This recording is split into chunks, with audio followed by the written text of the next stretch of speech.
we figure out the story before we go so that we know which story we want to tell when we are there, and we know what imagery we need to get when we are on site. Why are you sitting on the landscapes? Leveling. This is basically a step of live action research. We're finally starting this project.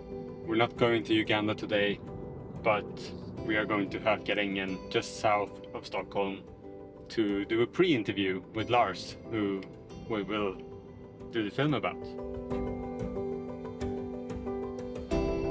What a grand entrance, right? Let's do it! The reason we're doing a pre-interview now is so that we can figure out what is the story that we want to tell.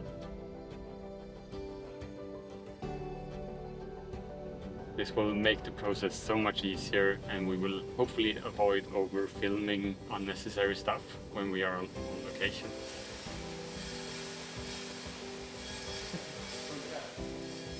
I think it's a good idea to do it this way.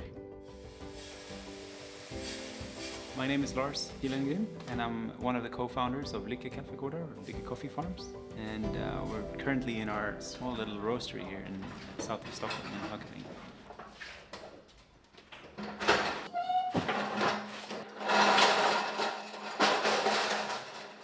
So what do you think? How should we do this? You have another idea? I have an idea. I think Because it's kind of sunny. it's a bright and nice room. Yeah. We'll put some light in his face, probably from the window side, and a little backlight. Then we use the coffee roaster machine and these colorful boxes as a background. It's gonna be nice.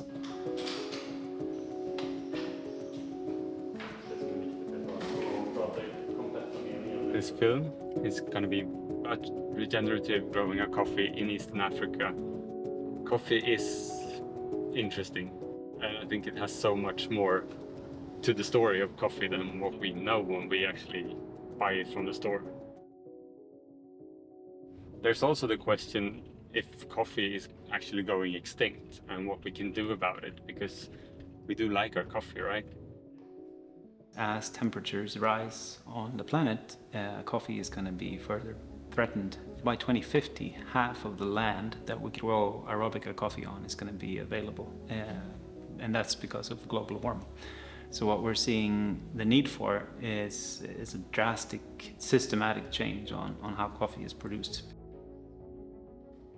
Doing research this way by actually making a real interview is actually a luxury.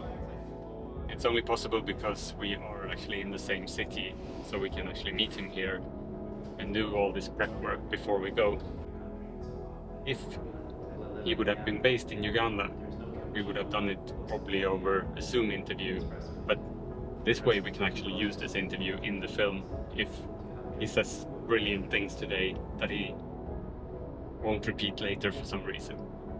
In the aspects of growing and producing and drying and roasting and brewing coffee, there's science in each and every aspect, and you can get really nerdy in every segment of it. But if you're talking to whoever walks on the street outside of the roastery, nobody knows what anaerobic fermentation is, or the difference between 1500 and 2000 meter of elevation. Or let's just make something that is inviting for everybody, like everybody can participate. Plug-in power is always... Plug-in power is very safe because obviously the batteries weren't charged, because this is in the middle of summer and vacation and everything. So. Sorry.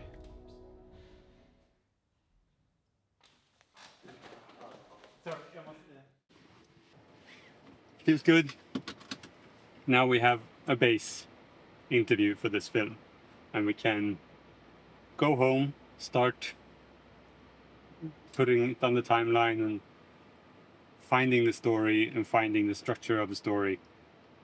And then we can go to Uganda, and we know exactly what we need to cover, what scenes we need to create, and what places we need to visit, and which shots we need, and which parts we need Lars to say again when we come there.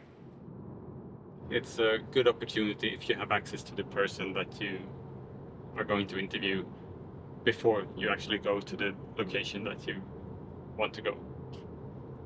So it's a luxury.